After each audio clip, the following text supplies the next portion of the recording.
Em 2002, uma previsão mudou o rumo da história. E ela estava completamente errada. Foi uma falha catastrófica que fez todo mundo se perguntar: será que existe um jeito melhor de prever o futuro? Pois é, hoje a gente vai desvendar como um fiasco monumental acabou dando origem a uma ciência da previsão totalmente nova. Olhem bem essa frase. Essa foi a declaração oficial, o consenso das agências de inteligência dos Estados Unidos. Quando isso foi publicado lá em outubro de 2002, mudou tudo. Moldou a opinião pública, preparou o cenário para a guerra, uma afirmação com um peso assim absurdo.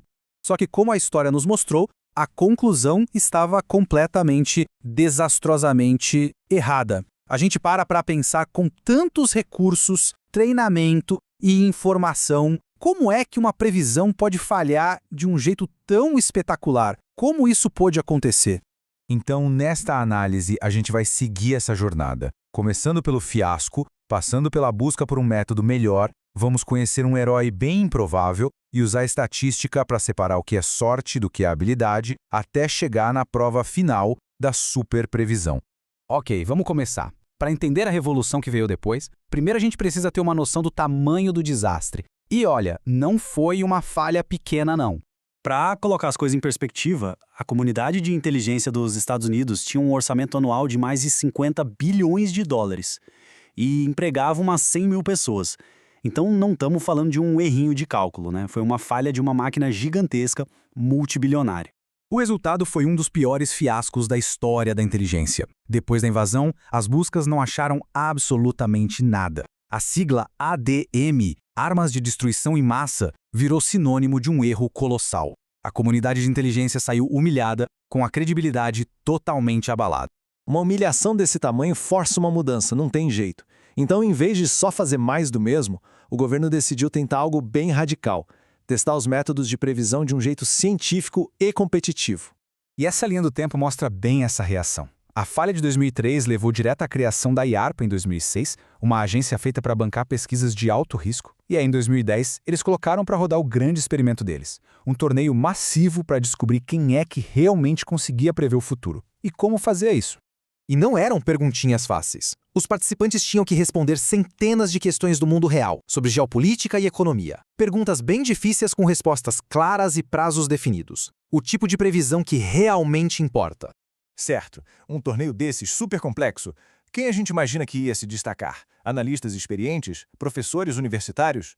Bem, a resposta surpreendeu todo mundo. Vamos comparar.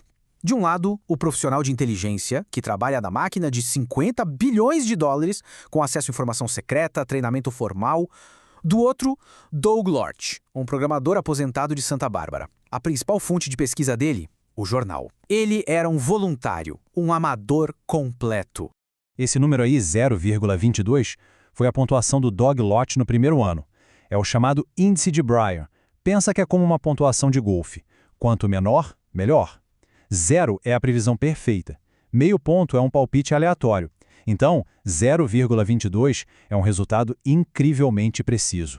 E aqui vem o ponto crucial. O Doug não só foi bem, ele venceu outras 2.800 pessoas, e o grupo dos melhores previsores como ele foi mais preciso até que os analistas profissionais que tinham acesso a dados secretos, um amador da casa dele prevendo o mundo melhor que os especialistas. Como isso era possível? Um resultado desses parece bom demais para ser verdade, né? O que nos leva àquela pergunta cética, mais essencial: isso foi habilidade de verdade? Ou só uma sorte absurda?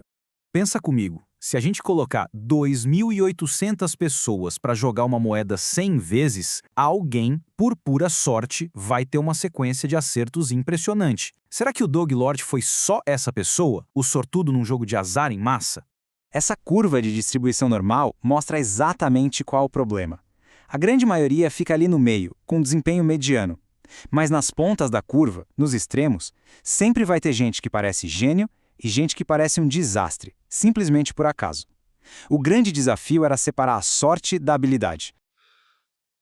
Felizmente, a estatística nos dá uma ferramenta muito poderosa para resolver esse quebra-cabeça. É um conceito fundamental chamado regressão à média.